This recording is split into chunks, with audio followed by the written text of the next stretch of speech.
اللہم صلی علی محمد وآل محمد وعجل فرجہم۔ نعرہ تکبیر، نعرہ تکبیر، نعرہ رسالت، نعرہ رسالت، نعرہ حیدری، نعرہ حیدری۔ بلند آواز میں درود پڑھیں اہل بیت کی پاک ذات پہ۔ اللہم صلی علی محمد وآل محمد وعجل فرجہم۔ اعوذ باللہ من الشیطان اللعین الرجیم۔ بسم اللہ الرحمن الرحیم۔ الحمد للہ الذی لا یبلغ مدحتہ القائلون ولا یحصی نعماءہ العادون ولا یؤدی حقہ المجتہدون الذی لا یدرکہ بعد الحمم ولا ینالہ غوث الفتن الذی لیس لصفتہ حد محدود ولا نعت موجود ولا اجل ممدود فطر الخلائق بقدرتہ ونشر الریاح برحمتہ ووطد بالصخور میادان ارضہ اول الدین معرفۃ الجبار ثم الصلاة والسلام علی السید المکی المدنی الحاشمی القرش الابتہی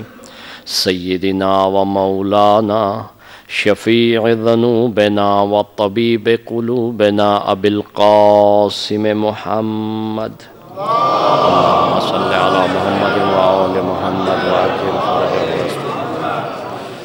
وعلی اہل بیتہ الطیبین الطاہرین المعصومین المظلومین لا سیما بقیت اللہ الاعظم امام زماننا ھذا روحی و ارواح العالمین لتراب مقدمہ الفدا عجل اللہ تعالی فرجہ الشریف واللعنۃ اللہ علی اعدائہم اجمعین من یوم عداوتہم الی یوم الدین اما بعد فقد قال اللہ تبارک و تعالی فی کتابہ المجید وفی فرقانہ الحمید وقولہ الحق بسم اللہ الرحمن الرحیم یا ایتہا النفس المطمئنہ ارجعی الی ربک راضیۃ مرضیہ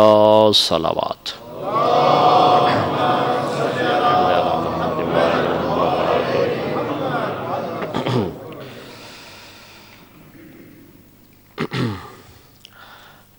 محترم سامعین، اہل ولایت و محبت و مودت، اللہ تعالی ہم سب کے گزشتہ تمام اعمال صالح اپنی بارگاہ میں مقبول و منظور فرمائے اور آئندہ ہمیں مزید علم و عقیدے اور معرفت کے ساتھ تمام اعمال صالح انجام دینے کی توفیق عنایت فرمائے۔ یہ ایک نماز وحشت کی جو ہے التجا کی گئی ہے۔ مرحوم مہدی رضا ابن یعقوب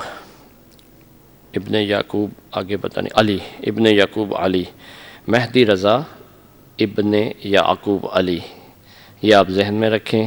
اگر ہو سکے تو یہاں سے جانے کے بعد جب بھی وقت ملے نماز وحشت انشاءاللہ ضرور پڑھ دیجئے تاکہ اس مرحوم کو جملہ مومنین و مومنات کو اس کا فائدہ حاصل ہو سکے۔ بلند آواز میں درود پڑھیں اہل بیت کی پاک ذات۔ اللہم صلی علی محمد وآل محمد۔ عشرہ زینبیہ کی یہ 7ویں مجلس ہے جس میں عنوان جو ہے عشرے میں چل رہا ہے حسین و حسینیت۔ آج جو پرسوں میں نے گفتگو آپ کی خدمت میں عرض کی تھی، جو دوست موجود تھے کل کیونکہ مخصوص مجلس تھی امام کی ذات کے، امام رضا علیہ السلام کی ذات مقدس، اللہم صلی علی محمد و آل محمد وعجل بارے میں، تو اس میں جو ہے صرف میں نے شروع میں آپ کی خدمت میں عرض کر دیا تھا تاکہ آپ کے ذہن اس موضوع سے باہر نہ چلے جائیں۔ اس دن 2 سوال میں نے آپ کی خدمت میں اٹھائے تھے، ایک کا جواب میں نے عرض کر دیا تھا مولا کی زبان مبارک سے کہ مولا نے کہا کہ میں نے یہ قیام کیوں کیا ہے، اور آپ کو حالات کا بھی بتایا مولا نے کہ کیا حالات تھے اس زمانے میں، دین کی کیا حالت تھی، لوگوں کی کیا حالت تھی، لوگوں کا بھی بتایا، اپنا بھی بتایا، اپنے دشمن کے بارے میں بھی بتایا، لوگوں کے بارے میں بھی بتایا، دین کے بارے میں بھی بتایا، دین کی اپروچ کے بارے میں بھی بتایا، پھر یہ بھی بتایا کہ اس وقت جو بھی دیندار نیا بنے گا کس طرح کا دیندار بنے گا، یعنی آیا وہ صحت مند دیندار بنے گا، جسم کے اعتبار سے صحت مند نہیں، یعنی دین کے اعتبار سے قوی دیندار بنے گا، کمزور دیندار بنے گا، دین کی اس کی جو فہم ہوگی، جو اپروچ ہوگی، سمجھ ہوگی، جو شناخت ہوگی، جو پہچان ہوگی، وہ کیسی پہچان ہوگی، سمجھ رہے ہیں آپ؟ تو یہ سارا سید الشہداء نے اس میں بیان فرما دیا تھا، جو آپ نے سماعت فرمایا اس کا میں نے ترجمہ آپ کی خدمت میں عرض کیا۔ آج اصل میں اس دن جو گفتگو تھی اس کا نتیجہ آج ہے، کیونکہ اس دن ٹائم مکمل ہو چکا تھا، آپ کو زیادہ زحمت نہیں دینی تھی میں بغیر تمہید کے، وہ صرف آپ اس کو ذہن میں لا لیں کہ سید الشہداء نے اپنا بھی بتا دیا ہے، دشمن کا بھی بتا دیا ہے، اپنے قیام کا مقصد بھی بتا دیا ہے، نفی بھی کی ہے چیزوں کی، اس بات بھی کیا ہے۔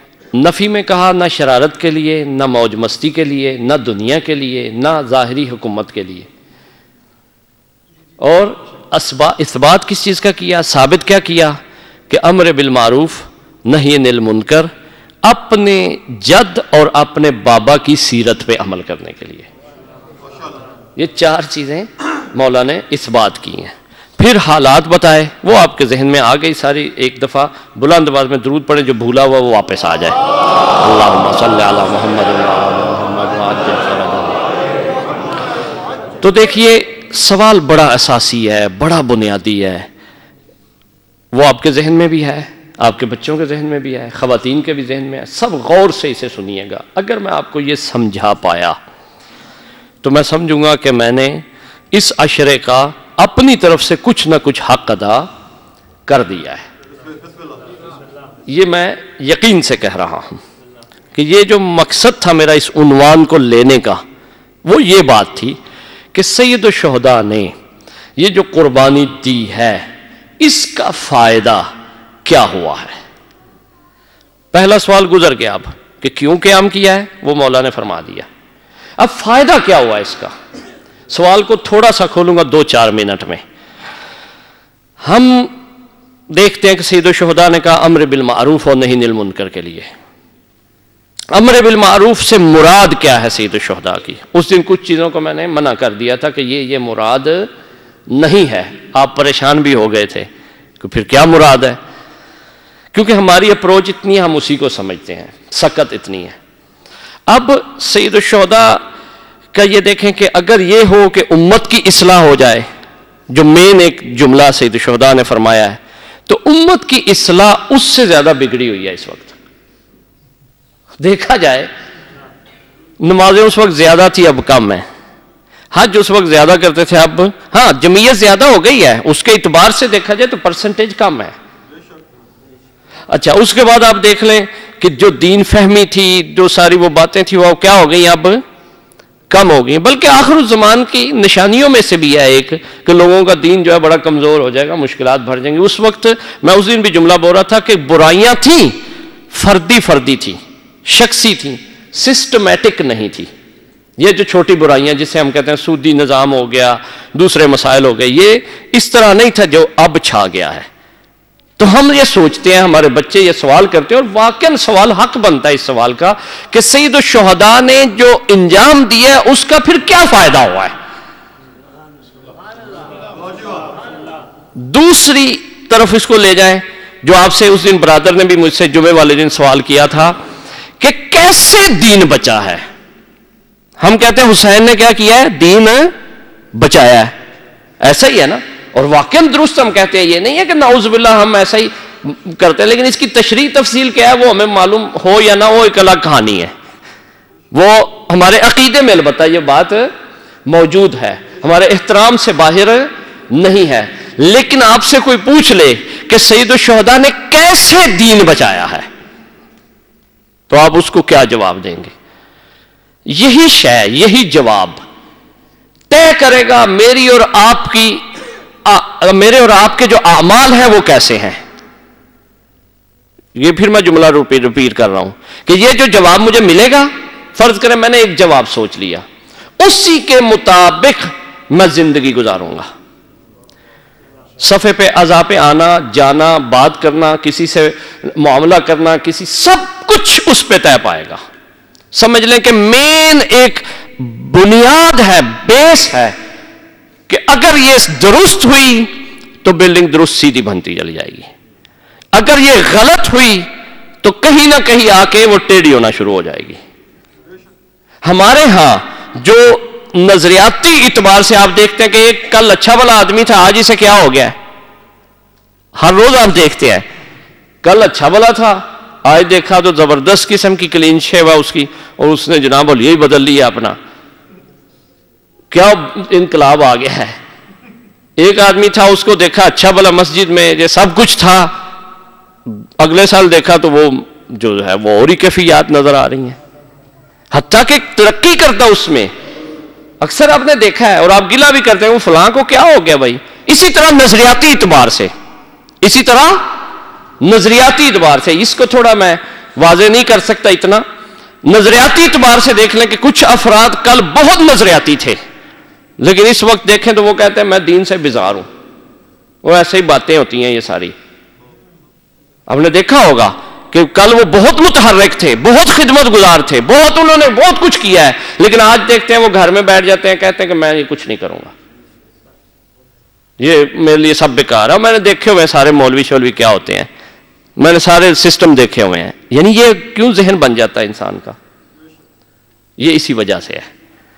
اس کی ایک مثال تاریخ سے دے دیتا ہوں کہ جو لوگ، میں نام لینے کا عادی نہیں اور آپ خود اس کو سمجھا کریں، جو لوگ صدر الاسلام میں یعنی شروع میں اسلام میں بڑے زبردست قسم کے جنگجو تھے، یعنی تیر انداز تھے، تلوار چلانے والے تھے، فتوحات کی ہیں انہوں نے اور رسول نے ان کی تعریف کی ہے، لیکن ایک زمانہ آیا ہے کہ وہ مولا علی جیسے کا ساتھ نہیں دیتے، گھر بیٹھ جاتے ہیں. اس کی کیا وجہ ہے؟ مشکل کیا ہوئی ہے کہ لالچ کھا گیا ان کو؟ نہیں، ہر بندہ لالچی نہیں ہوتا، کچھ لوگ ہوں گے ان میں سے، ہر بندہ نہیں ہوتا ایسے. بڑے بڑے نامدار افراد ہیں جس میں سے آپ کے ذہن میں ہوگا کہ مولا علی کی حکومت میں کچھ لوگوں نے مخالفت کی تھی، گھر بیٹھ گئے تھے، بڑا نامدار شخص ہے وہ. اب آپ دیکھیں کیا وجہ ہے. مشکل یہ تھی کہ دین کے بارے میں جو فہم تھی، جو اپروچ تھی، وہ اتنی اور تھی کہ جب اس کی اپروچ سے بالاتر کام گیا وہ گھر میں بیٹھ گیا،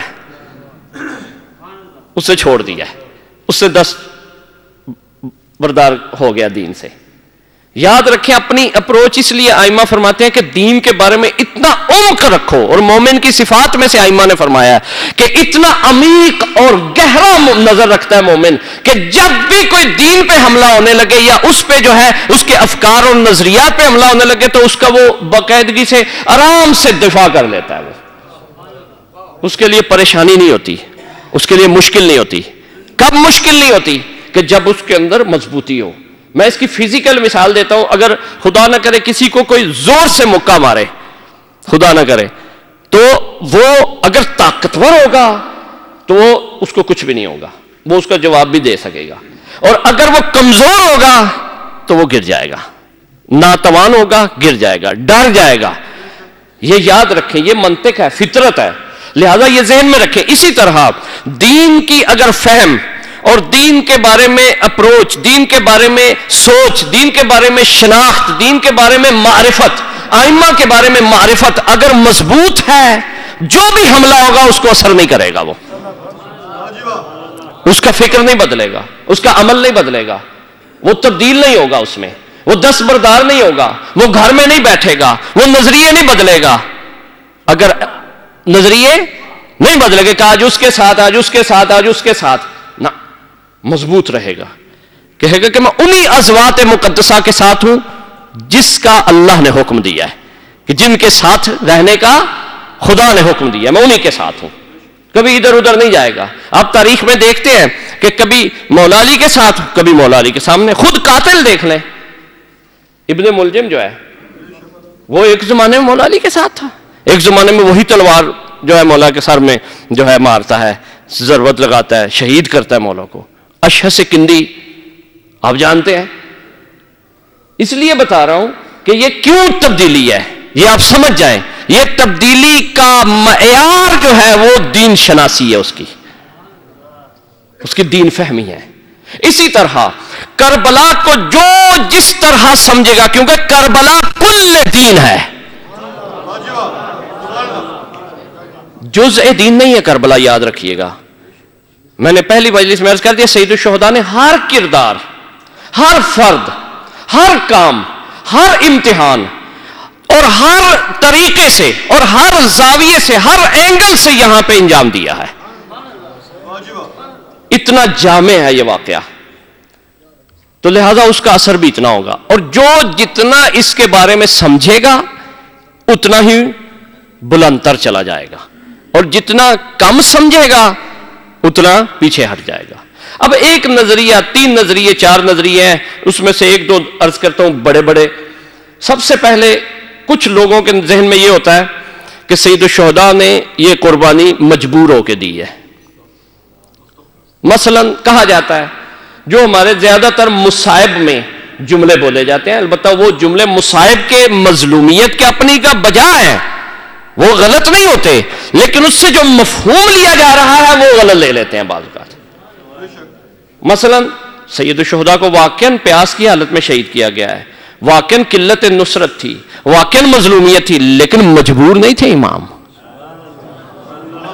مختار کامل تھے، تھوڑے بھی مختار نہیں تھے، مکمل مختار تھے.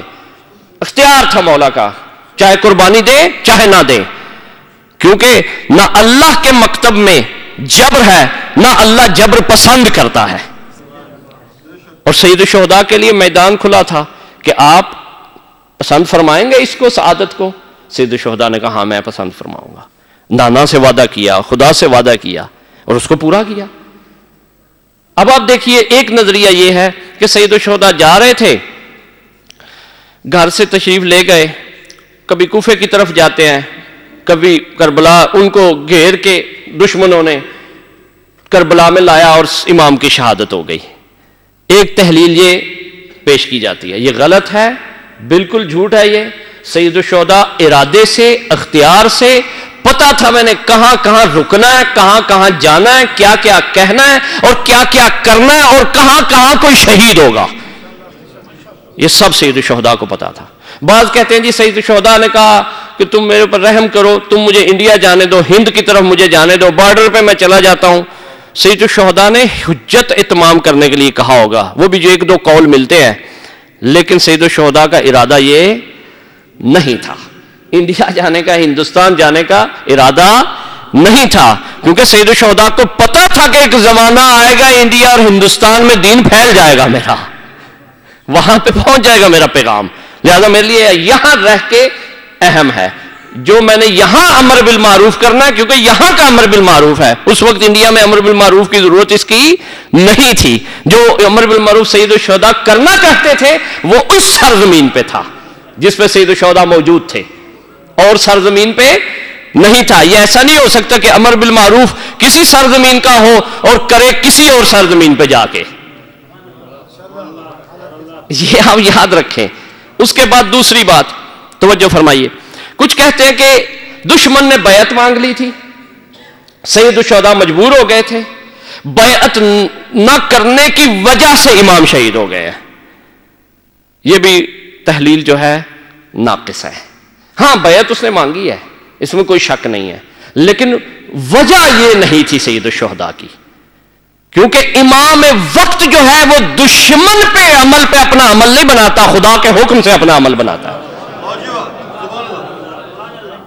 یہ میں نے دلیل آپ کو دی ہے تاکہ آپ کی حیرت گم نہ ہو. آپ ذہن میں رکھیں کہ ہم تو سن رہے تھے کہ بیعت مانگی اور وہ مدینہ ان سے نکلنا. بیعت جو ہے وہ ایک الگ بات ہے, وہ میں بعد ابھی تفصیل عرض کرتا ہوں اس کی کہ اس کا کیا مطلب ہے. پھر تیسرا آپ سن لیں. تیسرا یہ ہے کہ کچھ کوفیوں نے خط لکھے, سید الشہداء کو دعوت دی کہ آپ آئیں, آپ مسئلہ قیام کریں, ہم آپ کے ساتھ ہیں, دشمن کا مقابلہ کریں گے, آپ کو ہم حکومت دیں گے. اس لیے سید الشہداء نکلے. کچھ کہتے ہیں جی انہوں نے بلایا تھا, سید الشہداء نکلے ہیں. یہ بھی غلط ہے, وہ بھی بالکل جھوٹ ہے, یہ بھی درست نہیں ہے. سید الشہداء ان کے کہنے پہ, پھر وہی دلیل لاؤں گا, ان کے کہنے پہ پھر کہتے ہیں جی ادھر محمد حنفیہ نے کہا, حضرت ابن عباس نے کہا کہ انہوں نے پہلے ہی آپ کے بابا کے ساتھ, آپ کے بھائی کے ساتھ وفا نہیں کی ہے, تو آپ کے ساتھ کیسے وفا کریں گے, آپ کیوں جا رہے ہیں. اس کے باوجود یہ روایت بھی اس میں پیش کی جاتی ہے, اور اس میں نعوذ باللہ من ذالک, میری تو زبان اجازت نہیں دیتی, اشارتاً عرض کر دیتا ہوں. کہا جاتا ہے کہ امام حسین علیہ السلام کو اتنا پتہ نہیں چلا ہے کہ جانا کدھر تھا, نعوذ باللہ, تو کیا کرنا تھا. کیا یہ کتابوں میں لکھا ہوا ہے, یہ نظریات بیان کر رہا ہوں کہ جس نے کربلا کو جیسے سمجھا ہے قیام کو, اسی طرح اس نے نتیجہ نکالا ہے, اسی طرح اس نے قلم اٹھائی ہے. اور اب یہ نظریات جب دیے گئے ہیں, کل جو آپ نے کلام سنا تھا پرسوں, اس میں تینوں میں بیعت کا ذکر تھا. سید الشہداء نے کہا ہے, وصیت سنائی تھی آپ کو, خط میں یہ نہیں کہا تھا کہ وہ بیعت مانگ رہا ہے میں جا رہا ہوں, نہ کہا کہ یہ کام کرنے نہیں جا رہا اور یہ کام کرنے جا رہا ہوں. میں اس کو ریپیٹ نہیں کروں گا, یہ کہا تھا نا. اس کے بعد دوسری روایت میں کیا کہا کہ دین بہت جو ہے ضعیف ہو چکا ہے, نیکی بہت پیچھے جا چکی ہے, خرچن بن چکی ہے, چراغا مریضوں کی چراغا بن چکی ہے. یہی کہا تھا نا, وہاں بیعت کا ذکر نہیں آیا. پتہ یہ چلا نہ کوفیوں کے خط کا ذکر آیا اور نہ ہی بیعت کا ذکر آیا ہے. اور خود سید الشہداء دوسرے مقام پہ بھی فرماتے ہیں کہ اگر مجھ سے بیعت نہ مانگی جاتی, اگر مجھے کوفی خط نہ لکھتے, تو پھر بھی حسین ابن علی قیام کرتا. کیونکہ زمانہ, مولا کیا فرماتے ہیں کہ یہ حالات بن چکے ہیں, اور اس وقت مومن زندہ نہیں رہ سکتا. سید الشہداء نے یہ فرمایا تھا, یہ نہیں کہا کہ مجھے انہوں نے خط لکھ دیا ہے تو مومن زندہ نہیں رہ سکتا. قطعاً ایسا نہیں. اس تصور کو آپ بالکل درست کر لیں. یہ بیسک تصور ہے کہ سید الشہداء نے نہ ان کے لیے, نہ ان کے لیے, نہ ان کے لیے, کسی کام کے لیے نہیں. مقصد کیا تھا؟ اپنے جد کی امت کی اصلاح, امر بالمعروف نہی عن المنکر. چاہے بیعت کوئی مانگتا یا نہ مانگتا, چاہے وہ خط لکھتے یا نہ لکھتے. اب آپ کو یہ عرض کر دوں کہ بیعت والے کا بھی چہرہ سے نقاب جو ہے سید الشہداء نے اپنے فعل اور اپنے کام سے الٹ دیا. کیونکہ یہ نہ کوئی کہے کہ سید الشہداء کے فلسفہ کسی کو سمجھنا کہ خود ہی اٹھ کے چلے تھے. نہ, اس وقت بیعت کا تقاضا ہوا کہ جس وقت سید الشہداء ویسے ہی تیار تھے جانے کے لیے, اور کہا کہ یہ بیعت کا بھی آ گیا, یہ میں بیان کر رہا ہوں, ویسے میں رکنے والا نہیں ہوں. ہاں یہ آ گیا, واضح ہو گیا. دوسری بات جو کوفیوں نے خط لکھے اس کے بارے میں توجہ کیجئے گا. سید الشہداء نکلے ہیں گھر سے, کس لیے؟ ام سلمہ کو کہہ کے گئے میں واپس نہیں آؤں گا. جا کہہ رہا ہوں, 2 انگلیوں میں دکھایا, مسلم روایت ہے کہ میں وہاں جا رہا ہوں, مقتل گاہ دکھائی اپنی. پتہ یہ چلا کہ امام نے کوفے نہیں جانا تھا. سفیر کیوں بھیجا مسلم کو؟ اس لیے بھیجا کہ کل قیامت والے دن یہ نہ کہیں ہم تو حسین کو بلا رہے تھے, حسین نہیں آئے تھے.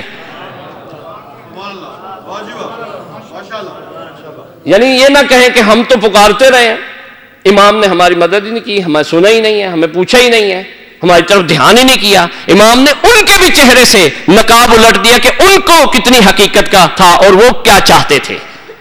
آج آپ جو تحلیل کر سکتے ہیں, اور میں یہ کہہ رہا ہوں اور آپ سن رہے ہیں, اور آپ بھی کتابوں میں پڑھتے ہیں اور کہتے ہیں کہ واقعاً ایسا تھا, اس کی وجہ یہ سید الشہداء نے یہ واضح کرنا تھا آپ کے لیے. وگرنہ کس کو پتا ہوتا؟ آپ کہتے جی انہوں نے جو بلایا تھا سید الشہداء نے نظر ہی نہیں کی, پوچھا ہی نہیں ہے. سید الشہداء نے حجت اتمام کی تھی کہ دیکھو میں سفیر بھیج رہا ہوں, میں خود جاتا, اگر حسین خود جاتے خود شہید ہو جاتے. اور اس شہادت کا فائدہ بالکل بھی نہ ہوتا. لہذا یہ آپ کی اب بنیاد بن گئی ہے. اب سوال اصلی کہ فائدہ کیا ہے؟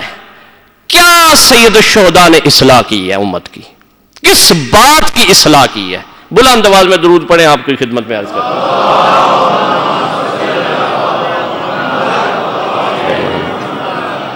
تھوڑی میری مجبوریاں ہیں، اس کو سمجھیے گا. تھوڑا آپ ساتھ دیں، تھوڑا میں آسان کروں گا. ہے بڑی آسان بات، مشکل نہیں ہے. ایک جملے میں سمجھ آ گئی تو ساری آ گئی.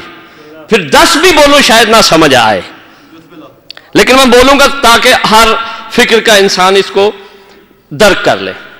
ایک جملہ پہلا بول رہا ہوں کہ حسین نے قیام اس لیے کیا تھا، اصلاح یہ کی تھی کہ مہدی کو پہچان لے لوگ. بڑا گہرا جملہ ہے یہ کہ مہدی کون ہوتا ہے. جب بھی کوئی مہدی بننا چاہے اس کو پتہ چل جائے کہ یہ مہدی ہے یا نہیں ہے. پھر توجہ غور کر لیں. پھر میں اس کو واضح کر دیتا اسی جملے کو. امام مہدی اجل اللہ تعالی صلوات پڑھ دے امام کی طرف. اللہم صلی علی محمد وآل محمد وعجل فرجہ. کرنا کیا آ کے؟ مہدی کس نام سے؟ صرف نام سے مشہور ہے. کیا کرنا ہے؟ صفائی. کیا کرنا ہے؟ نظام. کیا کرنا ہے؟ سسٹم. توجہ ہے نا آپ کی؟ سب کچھ سوچ لیں کہ جو مہدی علیہ السلام نے کرنا ہے اس کے بارے میں حسین نے ملتوں کو بتا دیا.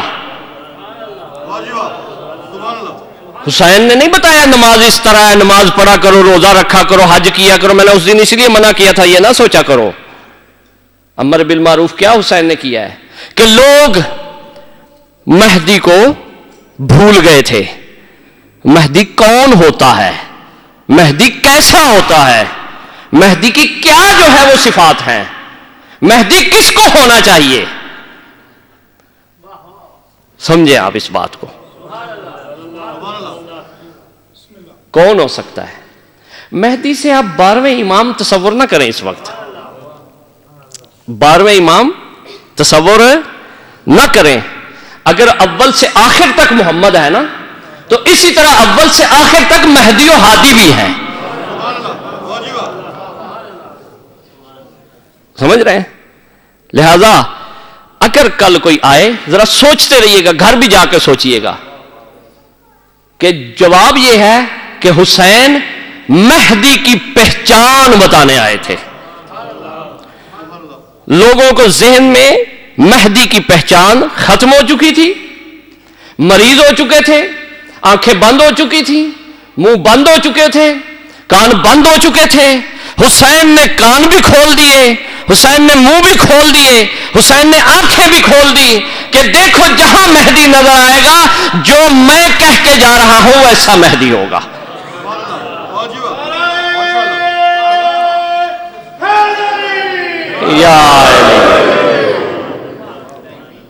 اب پھر تھوڑی اس وادی میں ہے، پھر میں آ رہا ہوں. حسین نے یہ بتایا تھا مالک کون ہونا چاہیے. مریض تھی امت، نماز پڑھ رہی تھی، اس کو یہ نہیں پتا تھا کہ آگے کون ہے.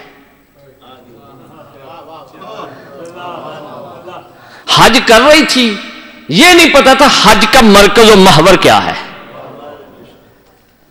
سمجھ رہے ہیں آپ؟ توجہ ہے نا آپ کی؟ جس قوم سید الشہداء نے بڑا عجیب جملہ، واقعا قربان جاؤں میں سید الشہداء کے اس جملوں پہ، کہ سید الشہداء نے کہا کہ ایسی کھانے والی جگہ بن گئی ہے جو بھی چرے گا مریض ہو جائے گا، جو بھی کھائے گا مریض ہو جائے گا. یعنی اس کو یہ نہیں پتا چلے گا میرا مالک کون ہونا چاہیے، نیچے جو مرضی کرتا رہے. اس کو خبر ہی نہیں ہے کہ میرے، یعنی ایک بیوی کی مثال دیتا ہوں. اگر گھروں میں لڑائیاں کیوں ہوتی ہیں، نقص مسائل کیوں آتے ہیں؟ اگر کوئی غلط فیصلہ ہو جائے زواجی مسائل میں، مثلا رشتہ غلط ہو جائے، تو بعد میں کیا بیوی کہتی ہے کہ میں نے غلط فیصلہ کیا کہ میں نے جو اپنا وارث چنا ہے نا وہ صحیح نہیں چنا. اسے پتا نہیں چلا. وہ کہے گی کہ مجھے پتا نہیں چلا کہ میرا وارث کیسا ہونا چاہیے. حسین نے نجی اور شخصی وارث سے لے کر کلی وارث کا بتا دیا وہ کیسا ہونا چاہیے. ابھی بھی آپ شاید میں سمجھا نہیں پا رہا آپ کو. پھر میں ایک دفعہ ٹرائی کرتا ہوں. پھر حسین نے یہ بتایا کہ تمہارا جس کے ساتھ تم نے قیامت والے دن محشور ہونا ہے وہ کیسا ہونا چاہیے. جس کے ساتھ تم نے آنا ہے وہ کیسا ہونا چاہیے. پھر اس کے بعد حسین نے یہ کہا کہ تم ایک ایسے شخص کو اس جگہ پہ بٹھا رہے ہو جو خدا کی ہے. البتہ خدا جگہ نہیں رکھتا, مکان و زمان نہیں رکھتا.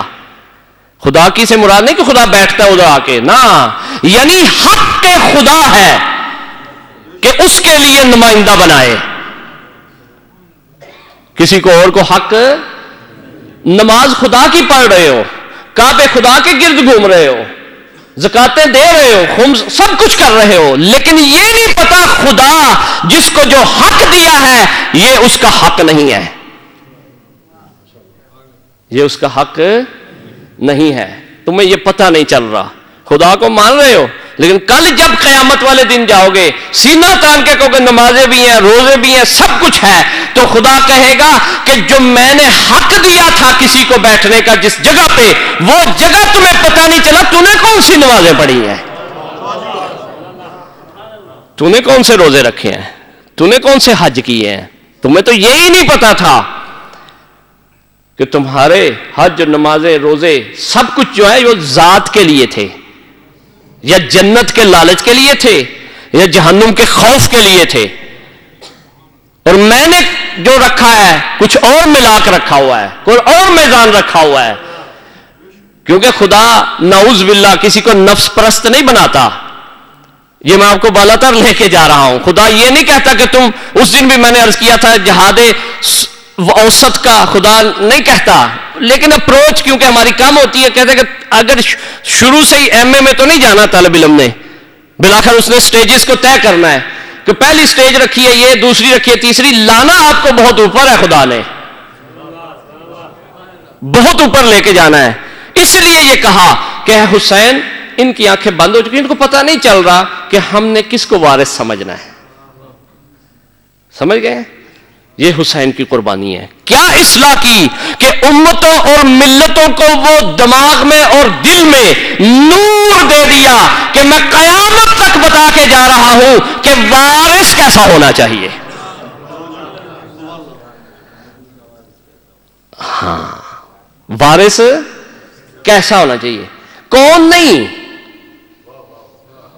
کون نہیں, مولا نے کون نہیں کہا, کیا فرمایا ہے, کیسا ہونا چاہیے. ملت مریض کس میں تھی, کون کے بارے میں مریض نہیں تھی, کیسے کے بارے میں مریض تھی, کہ کیا کوالٹیز ہونی چاہیے اس کی, کون ہو سکتا ہے, کون نہیں ہو سکتا, کیسا ہو سکتا ہے. آج اگر وارث کے بارے میں چھوٹا سا کوئی بچہ بھی اپنا باپ ماننے کے لیے تشخیص دیتا ہے تو حسین ابن علی کی اس تعلیم کی وجہ سے.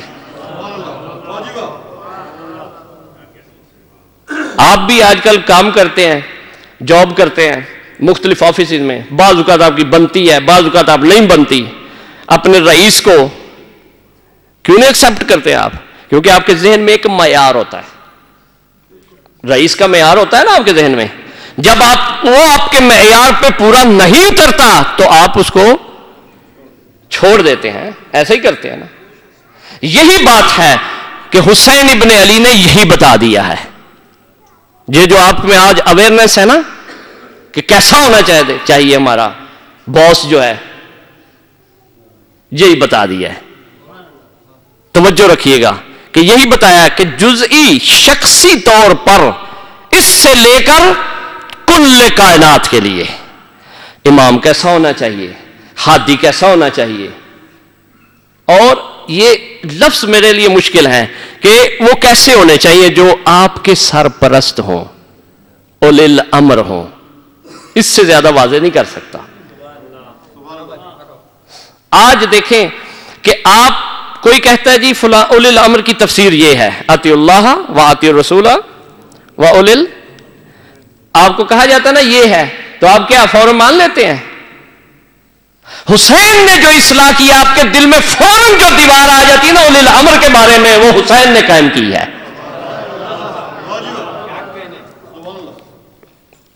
سمجھ گئے آپ؟ حسین نے نہیں نمازوں کی اصلاح کی، بالکل ایسا نہیں ہے۔ ہاں وہ جب وہ صحیح ہو جائے گا نا تو نمازیں خود ہی صحیح ہو جائیں گی، حج خود ہی صحیح ہو جائیں گے، روزے خود ہی صحیح ہو جائیں گے، سب کچھ خود ہی صحیح ہو جائے گا۔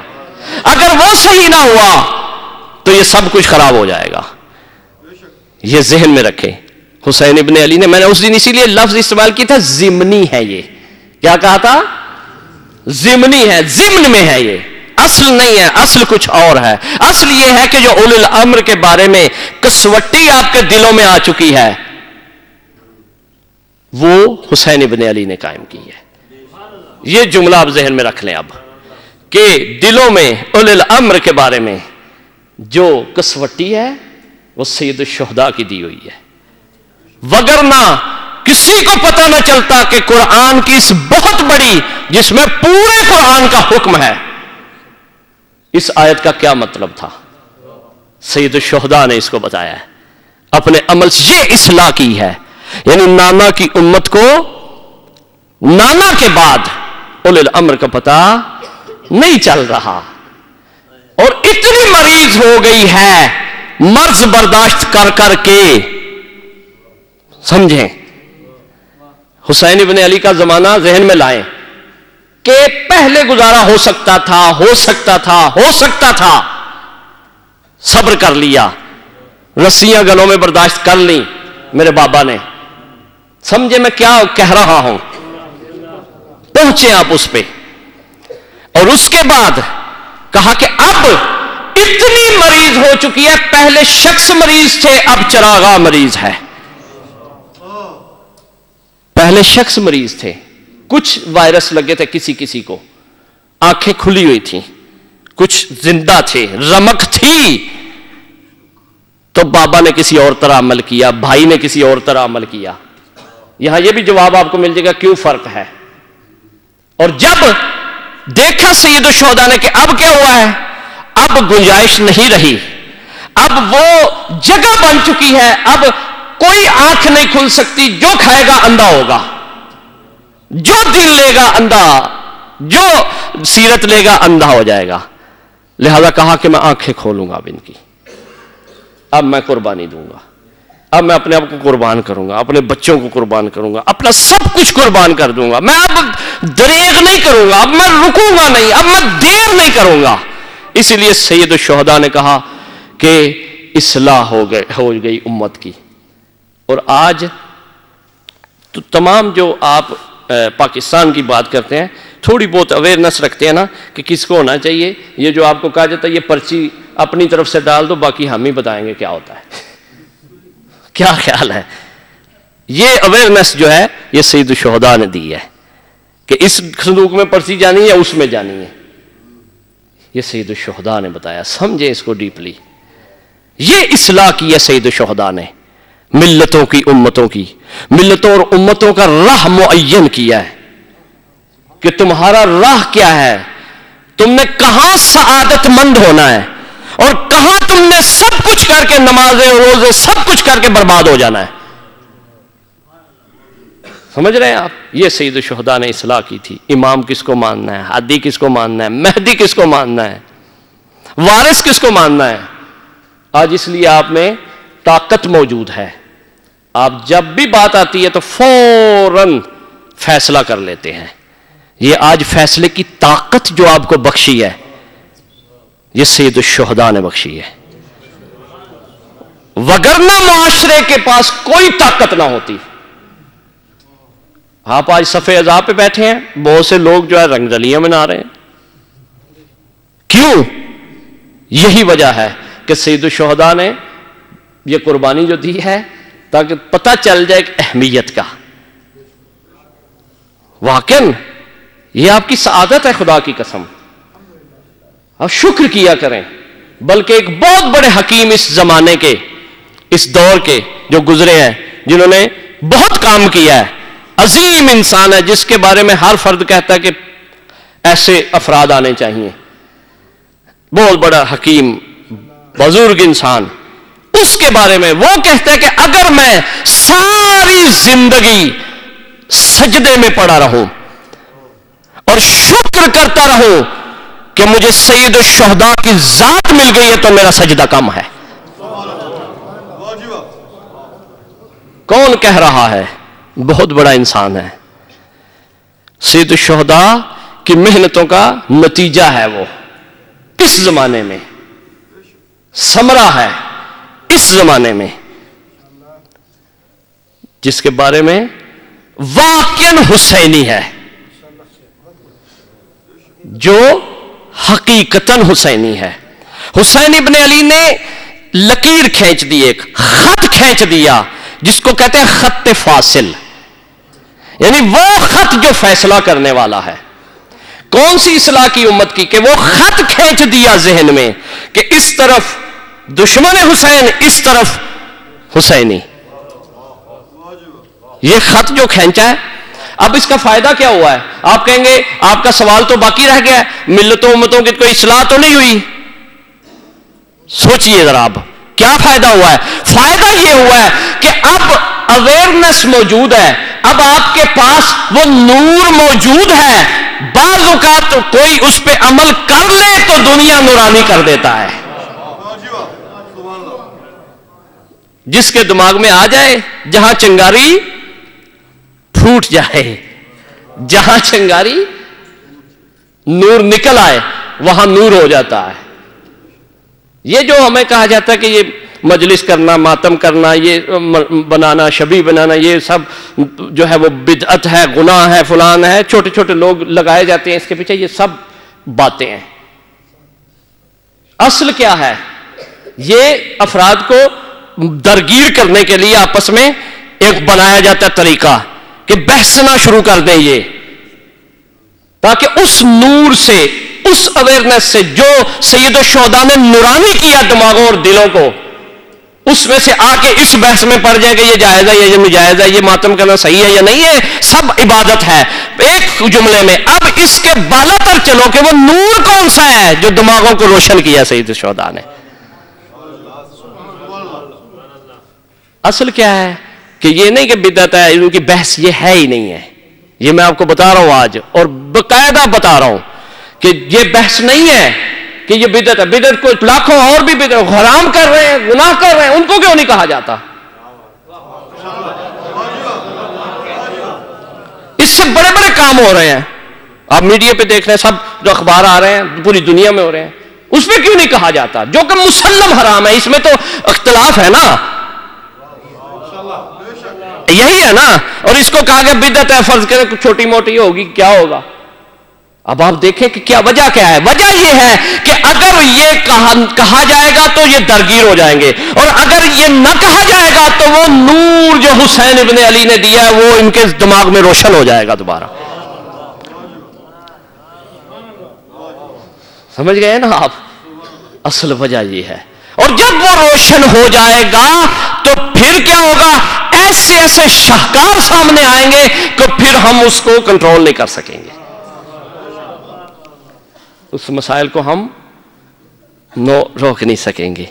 سید الشہداء کا غم اس لیے واجب ہے۔ اب توجہ فرمائیں، کیوں اللہ نے کہا کہ میں بہت بڑا صلہ دوں گا اس کو، رونے پہ، رلانے پہ، رونے والی شکل بنانے پہ؟ کیا اللہ کو شکل پسند ہے رونے والی؟ قطعاً نہیں، رونا تو مرد کی شان ہی نہیں ہے، مرد اگر روئے تو بزدلی کہلاتا ہے، لیکن اللہ بالکل برعکس کہہ رہا ہے کہ مردوں اگر زیادہ رو گے تو زیادہ صلہ دوں گا۔ لیکن کون سا رونا؟ خالی رونا نہیں، کون سا؟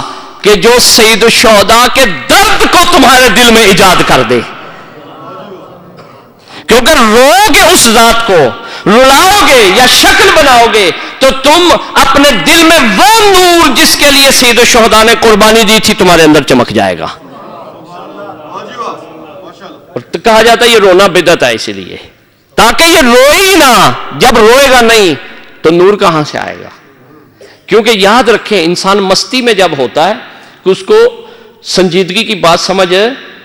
میں اس کی مثال دے دیتا ہوں. اگر کوئی شادی میں مصروف ہو, آپ کے یہاں چلتا ہے یہ فنکشنز میں, خوشی کا فنکشن ہو, تو وہاں پہ اگر آپ کسی کو جا کے کوئی پتہ کی بات بتانے لگے کہ دیکھ نہیں رہے یار یہ مستی کا زمانہ چلا, تم کیا باتیں کر رہے ہو, یہ بعد میں کرنا, سمجھ اسے نہیں آئے گی. اب میں اس سوال کا جواب دے رہا ہوں جو پہلے دن عرض کیا کہ کیوں غم مناتے ہیں ہم, کیوں خوشی نہیں مناتے اس فتح پہ, کیوں ہم اس فتح پہ, سید الشہداء کی فتح پہ ہم کیوں غم مناتے ہیں, کیوں خوشی نہیں مناتے؟ وہ اس لیے کہ اگر خوشی کے ساتھ اس کو بٹایا جائے تو سنجیدگی کے ساتھ نہیں کوئی اسے لے گا, کیونکہ غم جب بنایا جائے تو سنجیدگی آ جائے گی, دل نرم ہو جائیں گے, سید الشہداء کا کلام ظہور کرے گا اور نور نکلے گا اس سے.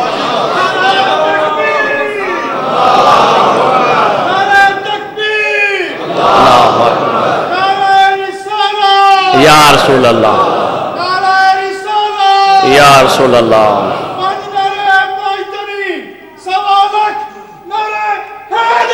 یا علی, یا علی. خدا کی قسم مستی میں بات سمجھ نہیں آتی, خوشی میں بات سمجھ نہیں آتی, سنجیدہ نہیں ہوتا انسان, کلام کو لے نہیں سکتا, دل نرم نہیں ہوتا, دل قبول نہیں کرتا, تکبر ہوتا ہے خوشی میں, تواضع نہیں ہوتی. سید الشہداء کا کلام تواضع میں سننے والا ہے, کیونکہ سید الشہداء نے جو سجدہ کیا ہے وہ تواضع خدا تھی. جو تواضع کی اخیر اور انت ہو جاتی ہے اس مقام پہ سید الشہداء نے اپنی جان دی ہے. اسی لیے یہ مفاہیم اس دل میں اتریں گے جو مغموم ہوگا, جو محموم ہوگا اس میں اتریں گے, جو مستی میں ہوگا اس میں نہیں اتریں گے. سنجیدگی کی باتیں سنجیدہ دل سنتے ہیں, اور سنجیدگی کا کیا ہے کہ جب انسان بہت زیادہ اپنے دماغ اور دل کے اعتبار سے حاضر ہو. اب آپ دیکھ لیجئے کہ جب آپ تشریف لاتے ہیں پوری مجلس میں ممکن ہے مومن مشکلات میں پڑا رہے, سوچتا رہے, سو رہے, مشکل ہو سکتی ہے, لیکن مصائب میں آ کے جو ہے وہ جاگ جاتا ہے. خود مجلس میں دیکھ لیں, خود مجلس میں دیکھ لیں کہ تقسیم عجیب ہے کہ جب تقریر ہو رہی ہوتی ہے, گفتگو ہو رہی ہوتی ہے کہ ممکن ہے کوئی سمجھے کوئی نہ سمجھے, اپنے مسائل بھی ہوتے ہیں انسان کے, لیکن جب مصائب آ جائے تو سب تیار ہو جاتے ہیں, دل تیار ہو جاتے ہیں, قبول کرتا ہے انسان اسے. لہذا پتہ یہ چلا سید الشہداء کی اس فتح پہ جشن منانے سے سید الشہداء کی اس فتح کا جو ہے اعلان نہیں ہو سکے گا اور مقصد پورا نہیں ہو سکے گا. بی بی نے رہائی کے بعد یہ نہیں کہا ہم جشن منائیں گے, یہ نہیں کہا کہ ہمیں رہائی مل گئی ہے, میرا بھائی فاتح ہو گیا ہے, ہم شام کو فتح کر کے آ رہے ہیں. بی بی نے نہیں فرمایا یہ, بی بی نے کیا فرمایا ہے کہ میرا بھائی شہید ہوا ہے, میرا بھائی فاتح بھی ہے, لیکن میں غم منا رہی ہوں, میں جشن نہیں منا رہی. کیوں کہ میں آج کے دن ہی بنیاد ڈال رہی ہوں کہ جب بھی میرے بھائی کا تذکرہ کرنا غم سے کرنا, تاکہ دل نرم ہو جائے, سنجیدہ ہو جاؤ, اور سنجیدگی کے ساتھ میرے بھائی کی محنتوں کو سمجھو.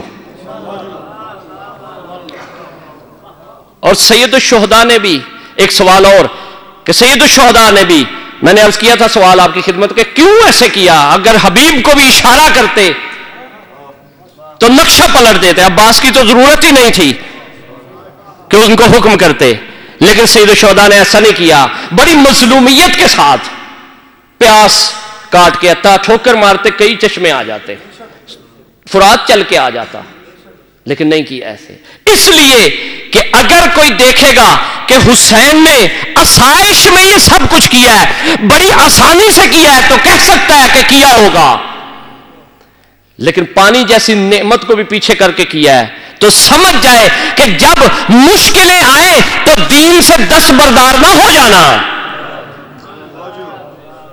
جب بھوک آئے, جب پیاس آئے, ہم کیا کرتے ہیں, کہتے ہیں مجبوری ہے بھائی, کیا کریں, اب اس میں حرام پہ ہی کام کرنا پڑے گا, بھوکے تو نہیں مرنا. سید الشہداء نے سمجھایا نہیں، میں قربانی دے کر بتا رہا ہوں، اسی لیے وہاں کوئی معجزہ ظاہراً امام نے نہیں دکھایا ہے، وہ ملتا ہے روایات میں خیام کے پیچھے چشمہ کنواں نکالا امام نے، لیکن اسی وقت کا اس کو یہ رضا الہی نہیں ہے۔ رضا الہی کس میں ہے کہ میں اس طرح عمل کروں، مظلوم ذبح ہو جاؤں، مظلوم شہید ہو جاؤں۔ لہذا سید الشہداء نے اپنی مظلومیت کے ساتھ دلوں میں ایک ایسی حرارت پیدا کی ہے جو قیامت تک باقی رہے گی اور لوگ اس سے ہدایت لیتے رہیں گے۔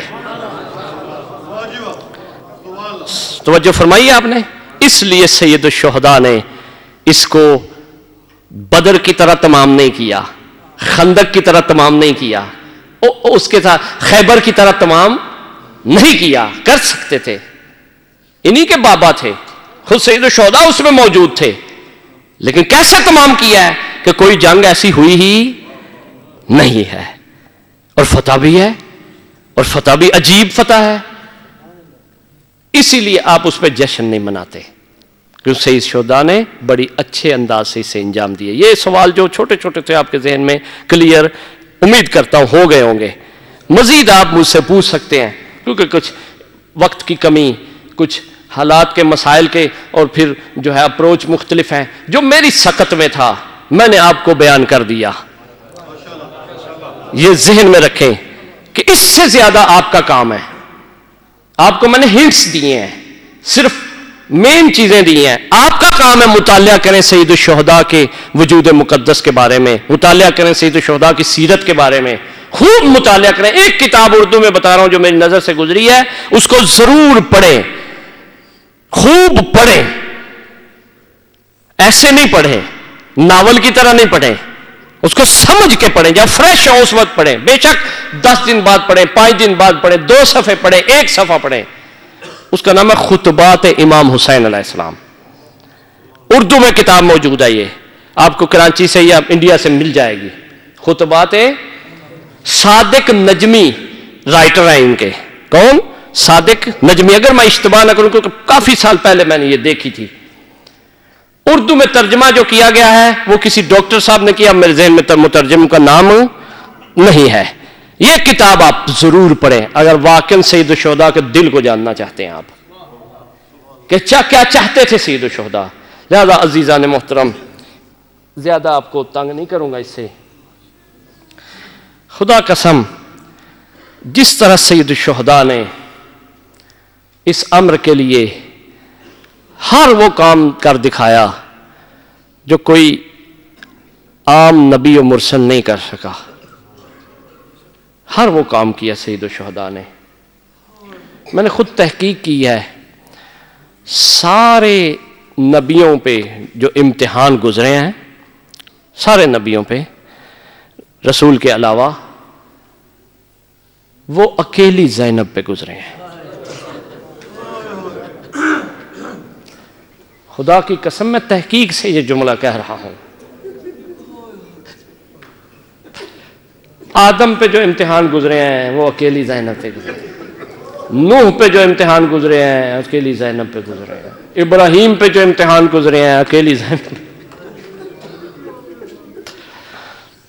کبھی موقع ملا تو ایک اشرا آپ کی خدمت میں عرض کروں گا، جو عنوان ہی ہوگا کہ خصائص زینبیہ، بی بی کی کیا خصوصیات ہے۔ جس طرح حسین و حسینیت ہے، یہ اسی طرح آپ کو زینب کے بارے میں پتہ ہونا چاہیے، کیونکہ یاد رکھیں کربلا جو ہے اس کے 2 پارٹ ہیں، 2 حصے ہیں، ایک حصہ حسین نے سر کیا، ایک حصہ زینب نے کیا۔ علامہ اقبال رحمۃ اللہ علیہ نے بھی اس کو اپنے شعروں میں کہا ہے، ایک باب حسین نے رقم کیا ہے، ایک زینب نے کیا ہے۔ حسین نے اپنے وجود مقدس سے اس واقعہ کو برپا کیا ہے، زینب نے اس کو بچا لیا ہے۔ حسین دین کی بقا ہے، حسین لا الہ کی بقا ہے، زینب حسین کی بقا ہے۔ خدا کی قسم یہ پیغام آپ تک نہ پہنچتا اگر زینب نہ ہوتی۔ ایک دو جملے عرض کر دیتا ہوں تبرک کے طور پہ. آدم نے ایک حابیل کو ذبح ہوتے دیکھا تھا. ذبح بھی ہوتے نہیں دیکھا تھا، خبر ملی تھی آدم کو کہ حابیل میرا بیٹا ذبح ہو گیا ہے. زینب نے 18 حابیل، ایک نہیں، دو نہیں، تین نہیں،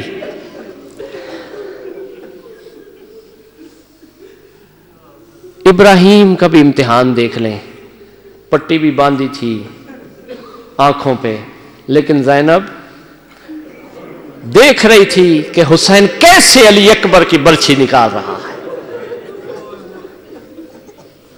زینب نے دیکھا تھا کہ اسماعیل حسین علی اصغر کو کیسے تیر لگا ہے. عزادارو، حضرت یوسف نے قید کاٹی تھی، حضرت یعقوب کو جدائی ملی تھی یوسف کی، یوسف کو تماچے مارے گئے تھے. دیکھ لو ایک ایک بات ہے. لیکن یوسف کے ساتھ زندان میں کوئی بہن قید نہیں تھی، کوئی پھپھی قید نہیں تھی، کوئی بی بی قید نہیں تھی.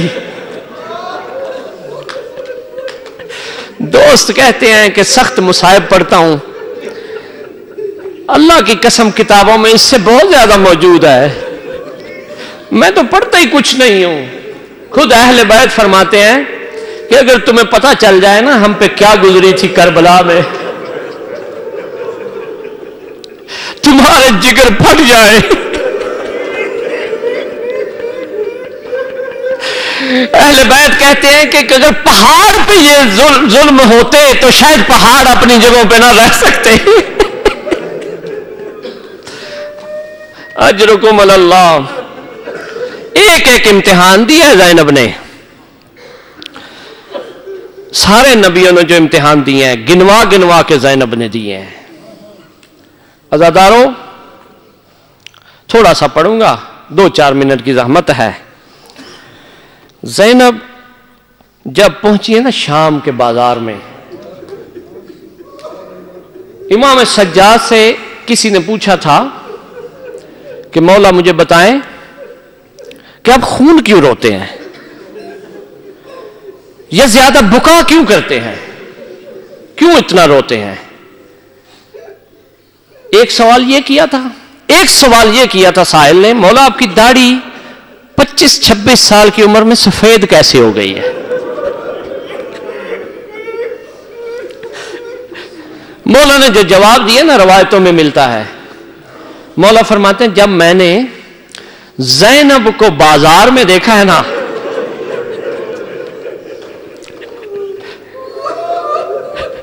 کیسے دیکھا ہے میں نے بازار میں، 8 مقام امام سجاد نے گنوائے ہیں. میں پڑھ نہیں سکتا وہ 8، صرف اشارہ کروں گا 1-2 کا. مولا فرماتے ہیں کہ جو بازار میں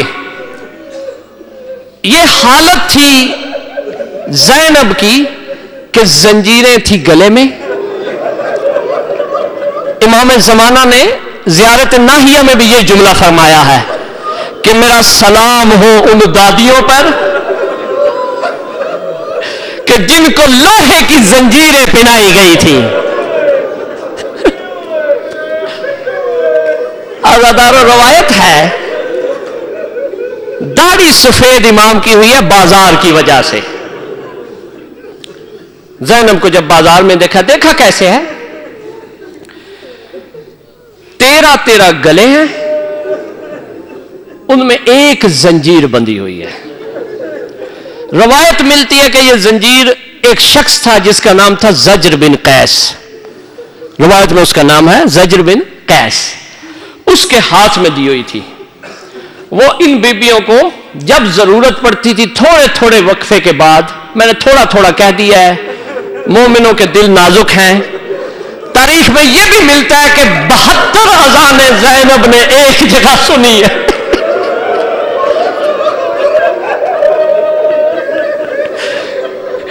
کبھی ایک پاؤں بی بی اٹھاتی ہے، کبھی ایک پاؤں رکھتی ہے، کبھی سکینہ ایک پاؤں اٹھاتی ہے، کبھی ایک پاؤں رکھتی ہے۔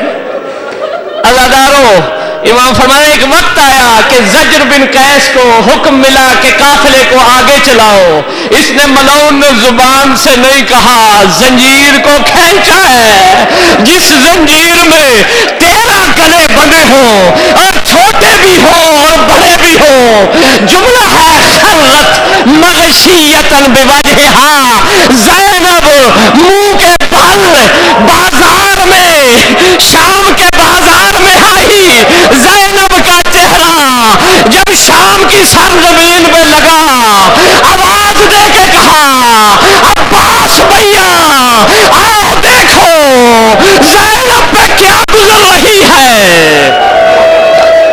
ماتم حسین